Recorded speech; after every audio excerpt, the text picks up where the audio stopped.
Les fêtes de Dax ont débuté hier avec, comme de coutume, la Feriascapade, placée sous le signe de la bonne humeur. Depuis 21 ans, la Feriascapade est le préambule sportif des fêtes de Dax. Pour cette édition 2016, plus de 3800 coureurs ont pris le départ de la course, qui cette année a vu son parcours quelque peu modifié. C'était très compliqué parce que nous l'avons su 8 jours avant l'édition. C'était très compliqué, il a fallu trouver un nouveau parcours. Bon, c'est très bien entendu avec la sous-préfecture parce que c'était la demande de monsieur le sous-préfet. Et puis suivant, c'est par rapport beaucoup aux événements, aux derniers événements qu'il a pu y avoir, avec l'état d'urgence est mis en place et toutes les normes de sécurité. Bon, on s'est adapté à la situation. Et on a trouvé un parcours. Bon, mais c'est la preuve qu'aujourd'hui, nous avons fait quand même 3800 concurrents. Ça a été encore une très belle épreuve, sauf qu'elle n'était plus qualificative pour le championnat de France. Elle n'est plus labellisée. Mais pour cette année, on va travailler d'arrache-pied au mois d'octobre pour retrouver un circuit qualificatif pour le championnat de France et pour perdurer cet événement. Malgré tout, la Feriascapade reste la course festive et conviviale qui a fait sa réputation. Ouais, les gens sont là, encouragent, tout se passe bien. Il y a du monde partout, tout le long du parcours, c'est impressionnant. Et voilà, il y a de l'eau aussi, c'est bon. Et très agréable. À refaire. Bonne ambiance, super. On habite juste à côté en fait, donc il y a trop de bruit pour dormir, donc on vient courir. Ça a été un peu plus facile cette année, on a attaqué dans la côte et on s'est retrouvé quand même derrière, donc ça a été inutile, voilà. Mais bon, on remettra ça l'année prochaine. Voilà. Le Portugais José Manuel Diaz da Rocha a quant à lui été plus efficace, il franchit la ligne d'arrivée en 26 minutes 50 secondes et décroche la première place. La plane s'est couru bien et beaucoup de rapide. Parfait course. Si certains à l'image du vainqueur ont rapidement pris les devants, d'autres ont choisi de prendre de la hauteur. Ça fait quelques années qu'on l'a fait. On fait partie du groupe de Montferrand-Chalosse, les Tchank Chalosse. Et les premiers kilomètres avec tout le monde, ça motive bien. Donc voilà, ça encourage. Et après, il y a certains qui ont des petites faiblesses sur le milieu. Et après, il y a toujours des gens qui sont là pour nous encourager. Donc voilà, on ne se laisse jamais défaire. Et même si on a mal, on serre les dents. Et les encouragements nous font accélérer. C'est dans la tête. Et moi, je voulais passer un petit message à ceux qui font la Feriascapade. L'année prochaine, merci de couper les branches pour les échassiers. Voilà. Non, autrement, merci beaucoup aux bénévoles pour l'eau, les oranges et tout ça. Et voilà, prochain entraînement l'année prochaine, Feriascapade. D'autres habitués de cette course, les pompiers de Dax, qui ont couru pour soutenir la jeune cavalière para-équestre Léa Sanchez. On court pour l'association Le Rêve de Léa, afin de récolter des fonds pour qu'elle puisse vivre son rêve. Et avec les échéances qu'elle a, les championnats d'Europe, du monde, les Jeux Olympiques en toile de fond à Tokyo dans 4 ans. Voilà, donc on essaye à notre niveau avec nos petits moyens.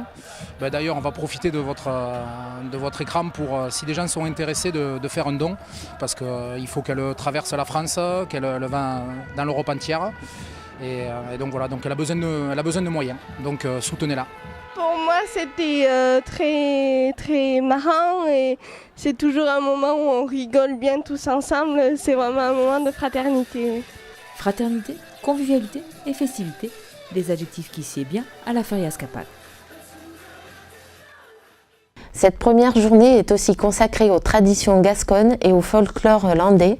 Retour en images sur cette journée baptisée la Landaise. Hier, le Parc des Arènes était aux couleurs de la feria en blanc et rouge pour cette première journée des festivités consacrées aux traditions landaises.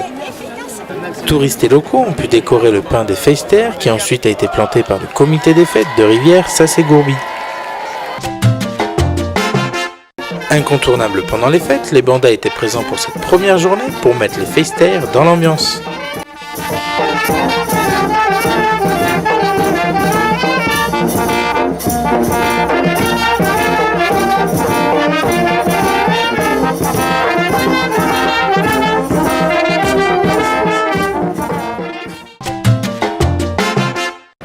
Cette année, 2 fois plus d'éleveurs ont pris part au concours national de poney landais.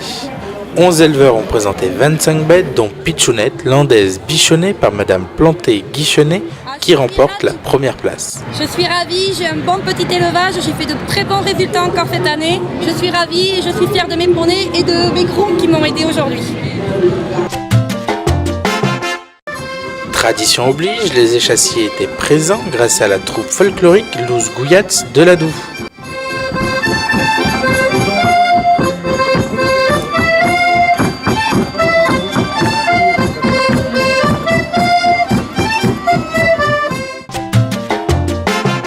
L'après-midi débutait avec la 3e édition gastronomique animée par le chef cuisinier Jean Cousseau. Après la fricassée de volaille et de l'entrecôte de bœuf de Chalosse du matin, c'était au tour du magret de canard des Landes et du foie gras.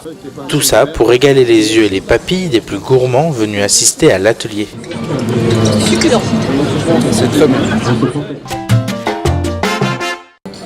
Dans le parc des Arènes, alors que quelques oies se promenaient, un bal gascon rassemblait une 50aine de personnes pour une initiation aux danses traditionnelles. En famille ou entre amis, le moment était convivial et ludique.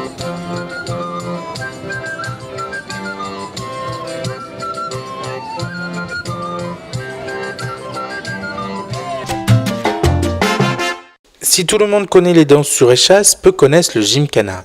Ce parcours obstacle sur échasse a en effet rassemblé de nombreux curieux pour voir la vingtaine d'échassiers essayant de réaliser le meilleur temps. Meilleur temps remporté par un jeune marié revenu de noces spécialement pour le gymkhana qui reçoit en récompense le trophée Jolasser. Dans les parcs des Arènes, nombreux étaient les installations destinées à amuser le jeune public. Jeux gonflables, maquillage avec le clown, magie, jeux d'adresse ou encore acrobranche, les enfants se sont rapidement installés au jeu. Si les jeux gonflables ont vite été pris d'assaut, certains sont également allés toucher les animaux avec le magicien, tirer sur le taureau pour faire tomber leurs amis ou aller faire des glissades dans les jeux d'eau. Le tout dans une bonne ambiance festive pour que les jeunes enfants aussi puissent profiter au maximum des fêtes. C'est lors de la seconde journée des fêtes qu'a été organisée une course pour les jeunes d'entre 8 et 13 ans. 3 courses pour 3 tranches d'âge différentes et un parcours tout autour des arènes de la ville, de quoi faire se défouler les jeunes coureurs devant l'œil attentif des parents. Les enfants ont investi les petites arènes pour s'initier à l'art de la course landaise avec l'un de ses plus grands représentants, Nicolas Vergonzane. Après avoir écarté des vachettes trottinettes, les plus valeureux ont pu affronter le taureau. Ça passe près, bien, bien. Accélère, accélère. Elle est juste derrière toi. T'arrêtes pas, attention. Restons à Dax, où nous vous proposons maintenant de revivre l'ouverture des fêtes avec le traditionnel débarquement des Romains et la remise des clés. Les festaires ont noué leur foulard autour du cou pour 5 jours de fête qui commencent bien. C'était l'ouverture, ça s'est très bien passé. Moi personnellement, on était avec les bandas, on avait tous rendez-vous à 19h à la mairie. Toutes les bandas se réunissaient. Voilà, donc pour jouer sur le parvis de la mairie, pendant que l'année chantait, les cantadores chantaient devant tout le public. Et ça s'est très très bien passé, c'était très bien sécurisé, tout va bien, on a passé un excellent moment. Et toi Baptiste, qui est venu en touriste? Pour nous qui sommes venus en touriste, on est arrivé donc la ville un peu fermée, mais très sécurisée et on s'est senti bien en sécurité pour les fêtes, tout va bien. Très bonne feria. Une ouverture très conventionnelle, mais cette année le maire a insisté sur l'importance de continuer à faire la fête et de perpétuer les traditions. L'ouverture effectivement dans le cérémonial est une ouverture classique, mais évidemment au-delà du traditionnel rituel. Un traditionnel avait Julia, avait Empereur Auguste, bon, tout ça c'est du cérémonial, du rituel, mais après il y avait quelque chose, un contenu m'a-t-il semblé, et une émotion. Votre présence confirme le choix de la ville de Dax. Oui, il fallait maintenir les fêtes. Puis l'heure était venue pour les festaires de nouer le précieux foulard rouge autour de leur cou. Nous entonnons tous le traditionnel vinaugrier, qui est le chant que tout le monde connaît dans le sud-ouest. Et après ce chant, je déclare ouvertes les férias de Dax 2016 et tout le monde noue le foulard autour du cou.